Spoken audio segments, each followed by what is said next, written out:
ሰበር መረጃ ይዘን ተመልሰናል። አመራር የሚሰጠውና ሎጂስቲክስ የሚቀርበው ከመቀሌና ከአስመራ መሆኑን የአማራ ክልል ጸጥታ ቢሮ አስታወቀ። የህዝብ ተቋማትን እያወደመ ፎቶ እየተነሳ ሲሸልል ሲፎክርና የሰነበተው ጽንፈኛ እንዳይነሳ ተደርጎ ተመቷል።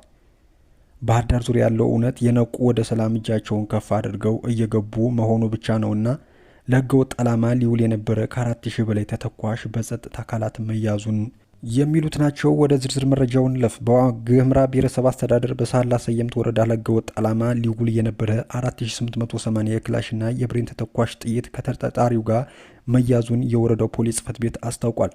በህገወጥ መንገድ የተያዘው ተተኳሽ በተጠርጣሪው አማካኝነት መነሻውን ፀሐይ ካምፕ ባደረገች ባጃጅ ተጭኖ ወደ መሻ ከተማ ሊገባ ሲል መያዙን ነው ያሳወቁት።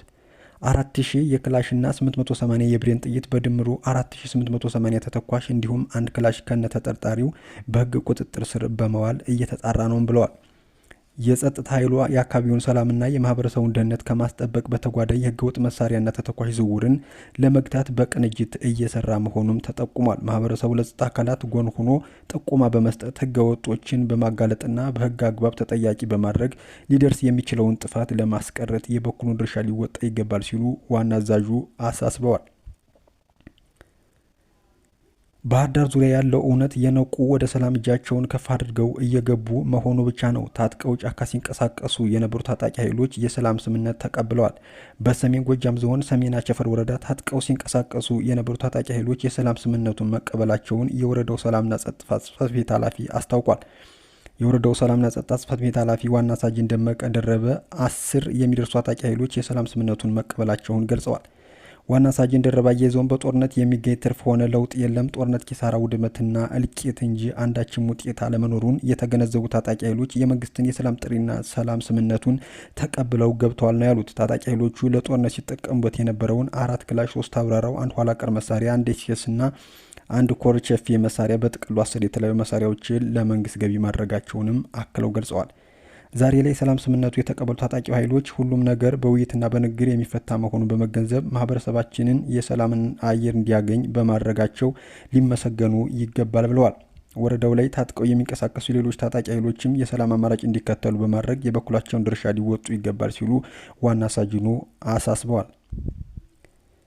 የህዝብ ተቋማትን እያወደመ ፎቶ እየተነሳ ሲሸልና ሲፎክር የሰነበተው ጽንፈኛ እንዳይነሳ ተደርጎ ተመቷል። በደቡብ ጎንደር ዞን በቂ የጸጥታ መዋቅር ያልነበረባቸው ወረዳ የህዝብ ተቋማትን እያወደመ ፎቶ እየተነሳ ሲሸልና ሲፎክር የሰነበተው ጽንፈኛ ኃይል ደብረታቦር ከተማ ላይ ተመሳሳይ ድርጊት ለመፈጸም ዘውሎ ገብቶ መውጫ አጥቶ ከዛው እንደ ቅቤ ቀልጦ ቀርቷል ነው የተባለው። በአሁኑ ሰዓት በርካታ አስከሬንና ቁስለኛ እየጎተተ መፈርጠጥ መጀመሩም መረጃዎች ይጠቁማሉ። ከራሱ ጋር የተጣላውና የማንነት ቀውስ ውስጥ የገባው ዘራፊ ቡድን የተላላኪነት ዘመኑ የባንዳነት እድሜው እያበቃለት ይገኛል። የአማራ ህዝብ ጥያቄ ለመመለስ የአማራ ህዝብ ሀብትና ንብረት መዝረፍ፣ ተቋማትን ማውደም፣ ልጆችን በጭካኔ መጨፍጨፍ እንደ ዋነኛ የትግል አማራጭ የወሰደው ኋላ ቀርና መሀይሙ ቡድን ከፍተኛ የማንነት መቃወስ ውስጥ መሆኑን ሰሞኑን የፈጸማቸው አስነዋሪ ድርጊቶች ማሳያ ናቸው።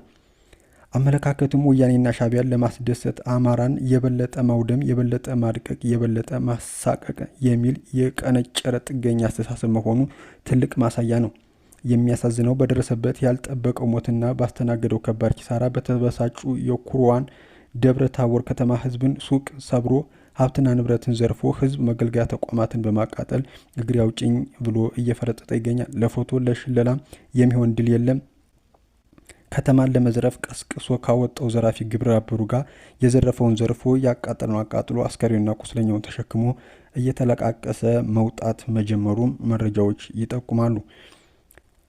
በመጨረሻም የአመራር የሚሰጠውና ሎጂስቲክስ የሚቀርበው ከመቀሌና ከአስመራ መሆኑን የአማራ ክልል ጸጥታ ቢሮ ገልጿል። መንግስት እየተዋጋ የሚገኘው ከጽንፈኛ ቡድን ጋር ብቻ ሳይሆን ከጀርባ ሆኖ ከሚያንቀሳቅሱት የውጭና የውስጥ ኃይሎች ጋር ነው። የአማራ ክልል የጸጥታ ቢሮ የክልሉ ግጭት ከህወሓትና ከኤርትራ ጋር የሚደረግ ትንቅንቅ ነው። የአማራ ክልል ሰላምና ጸጥታ ቢሮ ዛሬ በወጣው መግለጫ በክልሉ የተካሄደ ያለው ግጭት ከመደበኛ የጽንፈኛ ቡድን ውጊያ ባለፈ ከህወሓትና ከኤርትራ መንግስት ጋር የተያያዘ መሆኑንም አስታውቋል። ቢሮ በማህበራዊ ትስስር ገጹ ባሰፈረው መልእክት የክልሉ ህዝብ የችግሩን ስፋትና ምንጭ በትክክል ሊረዳ ይገባል ሲልም አሳስቧል። በአሁኑ ወቅት በአማራ ክልል ሆነ በሌሎች የኢትዮጵያ ክፍሎች ለሚከሰቱ ግጭቶች አመራር የሚሰጠውና ሎጂስቲክስ የሚቀርበው ከመቀሌና ከአስመራ መሆኑን ቢሮው ገልጿል። ህወሓት ወልቃይትን፣ ጠለምትና ራያን በኃይል ለመቆጣጠር እቅድ እንዳለው የገለጸው መግለጫው ለዚህ ሲባል በክልሉ ውስጥ የሚንቀሳቀሰውን ጽንፈኛ የተባለውን ቡድን እንደ መሳሪያ እየተጠቀመበት ነውም ብሏል። ቢሮውም በመግለጫው ውጊያውን ከክልላዊ ኃይል ጋር የሚደረግ ግጭት ብቻ አድርጎ ከመመልከት ይልቅ ከጎረቤት ሀገር ኤርትራና ከአጎራባች ክልል ትግራይ ጋር የተያያዘ የተቀናጀ ሴራ ነው ሲልም ፈርጁታል። መንግስት እየተዋጋ የሚገኘው ከጽንፈኛው ቡድን ጋር ብቻ ሳይሆን ከጀርባ ሆኖ ከሚያንቀሳቅሱ የውጭና የውስጥ ኃይሎች ጋር ነው። የአማራ ክልል ሰላምና ጸጥታ ቢሮ ነው መግለጫውን ያወጣው። በመጨረሻም ኢትዮጵያ የሰማይ ላይ ንስሮች አስመረቅኩኝ እያለች ነው። የመከላከያ ልዩ ኦፕሬሽን ኃይል አዲስ ምዕራፍ። ኢትዮጵያ የጀግንነት ተምሳሌት የሆነውና በልዩ ኦፕሬሽን አዛዥ የስልጠና ማዕከል ስር የሚገኘው የኢትዮጵያ ብሔራዊ መከላከያ ሰራዊት አየር ወለድ ትምህርት ቤት ለከባድና ውስብስብ ተልዕኮዎች ያበቃቸውን የልዩ ኃይል ተዋጊ አየር ወለዶችን በደማቅ ሁኔታ አስመርቋል።